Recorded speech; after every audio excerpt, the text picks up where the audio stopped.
In an era of more avant garde and psychological horror movies, Robert Eggers has remained to be my favorite modern director.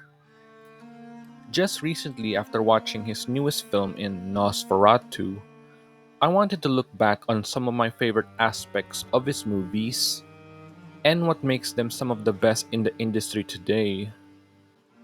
Some I do adore more than others, so I wanted to sort of rank them based on their certain qualities, which I'm going to discuss this time around in this video.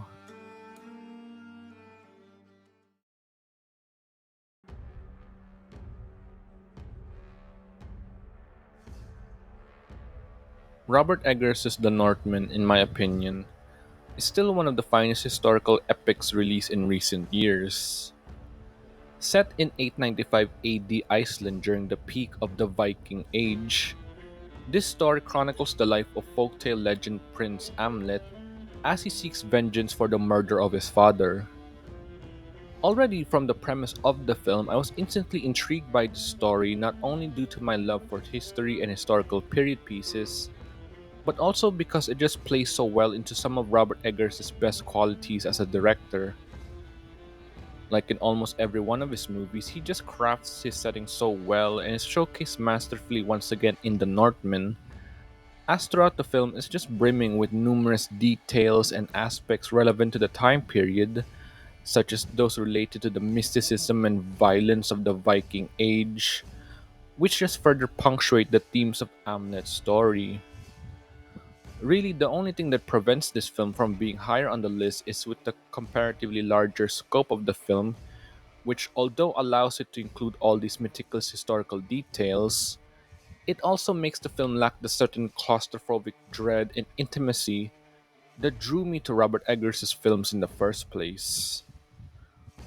Overall, The Northman may still be a masterful film on its own right, but the others later on the list are also as well.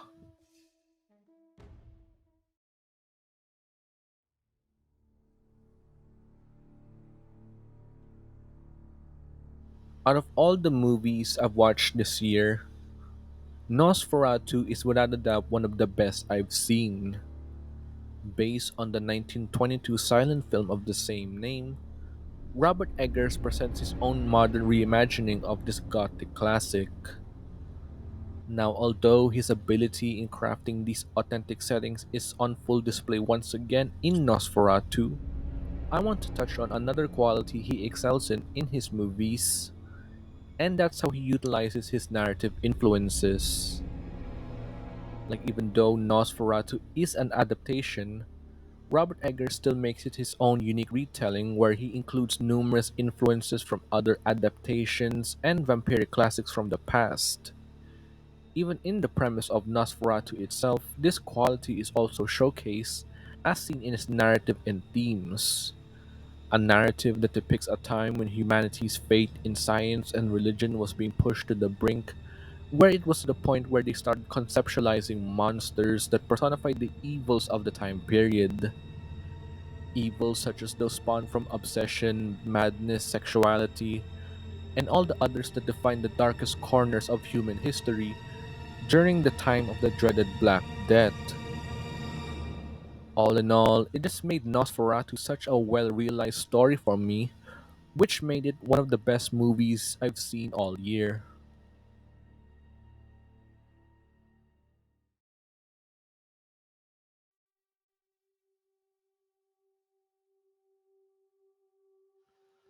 Now, it really is almost surreal to me how, even with being his first film, The Witch, in my opinion, is still among Robert Eggers' best.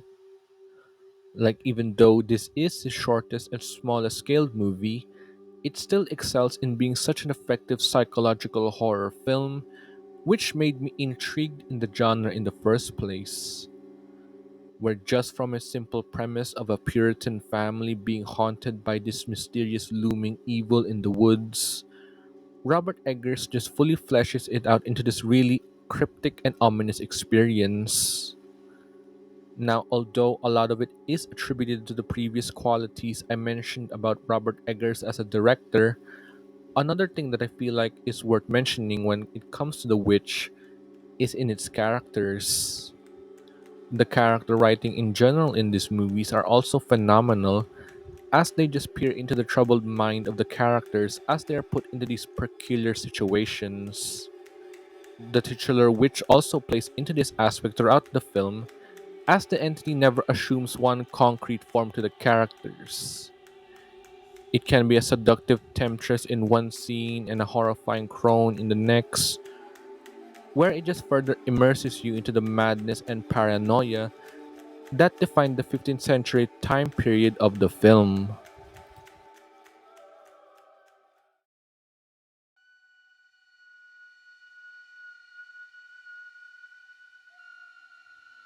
Now, although being a favorite of many, the praise for Robert Eggers' The Lighthouse is still well deserved in my opinion, as almost every aspect that I previously mentioned from his other films are all at their absolute best in this movie.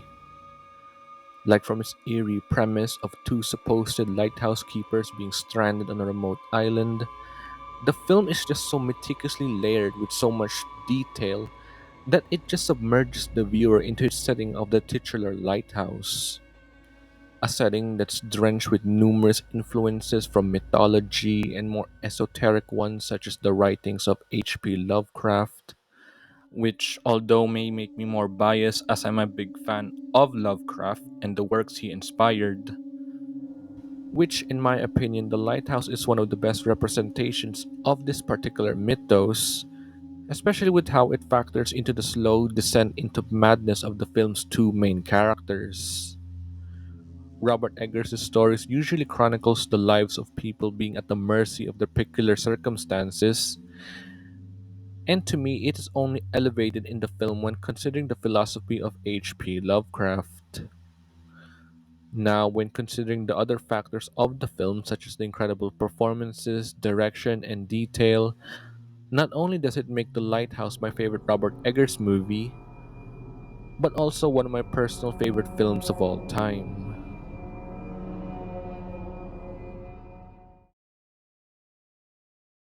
Overall, though, when all things are considered, all of Robert Eggers' films, in my opinion, are just nothing short of phenomenal films. Like, despite these rankings and having some flaws here and there, all of them are still very worthwhile as they provide such unique experiences. Experiences that delve into many fascinating elements such as folklore, psychology, history, that are all depicted in such an authentic manner, which, in my eyes, just makes these films some of the best in today's modern times. Currently, the next Robert Eggers movie seems to be centered on the mythology regarding werewolves, so that definitely will be a film I will be looking forward to in the future. But, anyways, with that being said, I believe that's about it. Many thanks for watching.